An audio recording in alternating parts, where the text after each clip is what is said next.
welcome to my channel, The Love Tita Heart, the channel for the non-stop followers of Alden and Maine, who will serve as voice for those who cannot express their feelings for Aldab.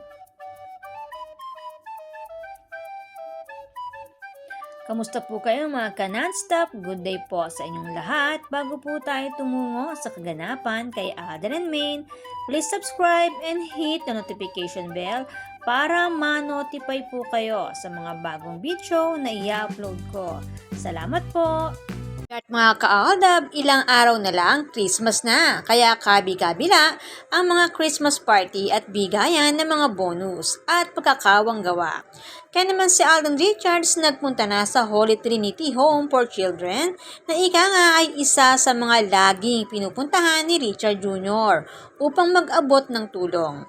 Isa sa mga naging kaugalian ni Richard Jr.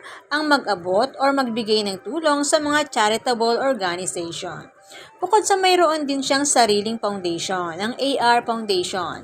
Nag-umpisa na rin magbigay ng Christmas party si Richard Jr. sa kanyang mga empleyado sa iba't iba niyang mga negosyo, katulad ng McDo Binyan Highway.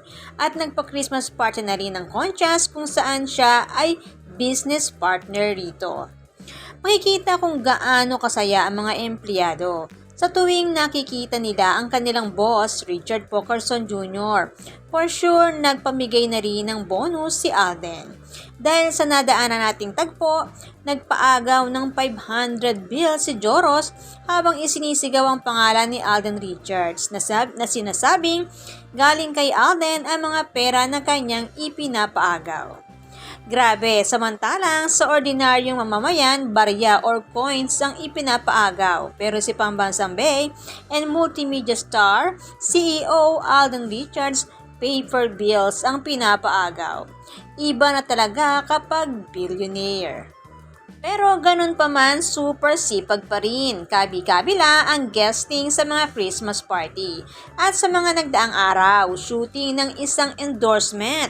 Kasama na naman ang dog na ito, na makailang beses na rin ipinakita ni Alden and Maine. Minsan, ipinakita ni Alden sa pagbisita nila sa Sonia's Garden. At minsan naman, ipinakita na kasama ni Maine sa isa niyang endorsement. And last December 10, 2024, bagong-bago lang po, kasama ni Alden sa endorsement shoot niya na ito. Halatang love na love ni Alden ang doggy na ito. Sa bagay, bukod sa dog lover, doggy ito ng buong family Pokerson Jr. Kahit man lang sa kanilang mga aso, ay ipinapakita ng mag-asawa ang kanilang koneksyon na kayang-kayang basahin ng fandom ng Aldab Nation and True-Blooded Aldab Nation. Nasa kabila ng mga sarswela ay may paraan pa rin para makapagpasaya sa fandom. Sa ganitong paraan, masasabing nasa puso ng mag-asawang Alden and Maine ang fandom ng Aldab Nation and True-Blooded Aldab Nation.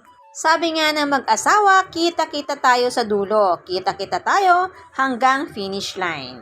Basta ang mag-asawang ito mula pa noon, tuwing magkikita, on-cam or off-cam, labi sa labi, kung magbatian. Kung may kissing scene, walang daya, lips to lips, mouth to mouth. Galawang pang tunay na mag-asawa ang siyang nakikita at ipinapakita.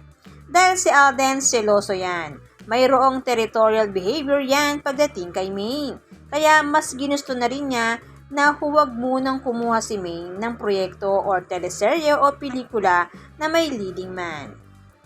Huli na yung kay Carlo Aquino na si Alden din yung dumobol sa intimate scene nito at pagbubuhat kay Maine sa kanilang dance number. Pag-amin nga ni Alden, hindi niya kayang i-partner si Maine sa iba. Samantala, patapos na ang taon. Patapos na rin ang teleserye ni Alden Richards na Pulang Araw. Habang nagkaroon pa ng pahabol na black screening ang mag-friendship at may pahabol din si Alden and Sanya na photo shoot para sa Pulang Araw. Kasama na rin ang pa-TikTok bilang promotion nito para sa series na malapit nang matapos na sinasabing 3 weeks na lang. Palapit na ang Christmas vacation, kaya naman nagbigay si Alden Richards ng tip para sa mga nagpaplano ng holiday trip. Sabi nga niya, plan ahead. Planuhin ng maaga, mapa-abroad man o local ang pupuntahan. Kaya for sure, kung sa US man o Japan ang balak nilang puntahan, maaaring 6 months bago mag-December, nakabook na ang buong pamilya. Ang sabi pa nga niya, kailangan maaga magpabook dahil nagkakaubusan daw ng flight at accommodation. At another tip pa, sabi niya, save up money ang bili ni Alden para daw to widen your variety of choices. At ang pangatlo, prepare essentials. Lahat ng kailangan dalhin, ihanda na. At number 4, stay healthy. Iwas sa sakit. Kailangan healthy para makapagbakasyon ng ayos. At panghuli, enjoy.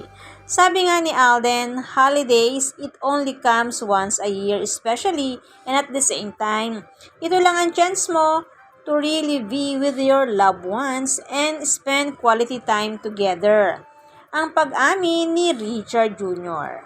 Pagdating talaga sa family at sa kanyang minamahal na si Mengay, pinagpaplanuhan talaga ni Tisoy. Sinisigurado niya na magiging masaya ang bawat araw na magkasama silang dalawa ni Nico Maine.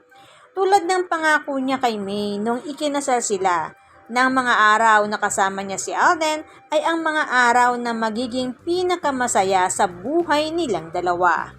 Kaya naman pati sa kanyang mga tip na ibinabahagi, maalaala mo kung paano niya binibigyang halaga at tinatrato si Nico May na pinaka-espesyal sa buhay niya.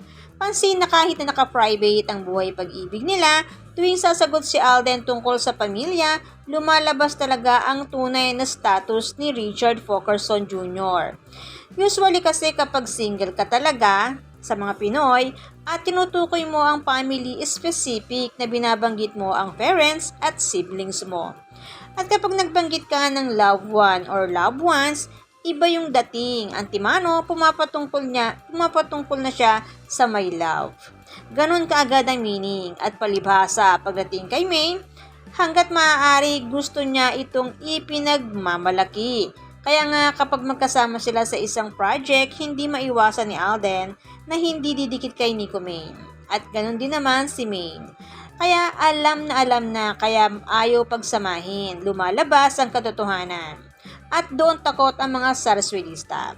Pero ika nga, God only knows kung kailan isasambulat ang katotohanan in God's perfect timing.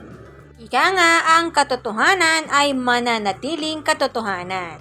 Ang matyagang paghihintay may magandang patutunguhan. Ang kasamaan ay may katapusan. Kaya sabi ng fandom ng Aldab Nation and True-Blooded Aldab Nation, laban lang, hanggang dulo, walang iwanan. Kaya naman, good vibes lang po tayo man non-stop. Salamat po sa lahat na nag-comments at sa lahat po ng buong pusong nagmamahal at sumusuporta kay Alden and Maine. Salamat po sa lahat ng subscribers. Shout out po sa inyong lahat. Thanks and God bless everyone! Salamat po sa lahat na nag-comment. Shout out po sa inyong lahat. Sorry po, hindi ko na po kayo iisa-isahin. Sobrang dami po ninyo. Patunay lamang po ito na talagang lumalakas lalo at sumisigla ang buong fandom sa ganitong pagkakataon. Salamat po sa inyong lahat. Aldab lang ang malakas. Hangad ko po ang magandang kalusugan para po sa inyong lahat. Salamat po Aldab Nation and True-Blooded Aldab Nation. Thanks, stay safe, and God bless everyone!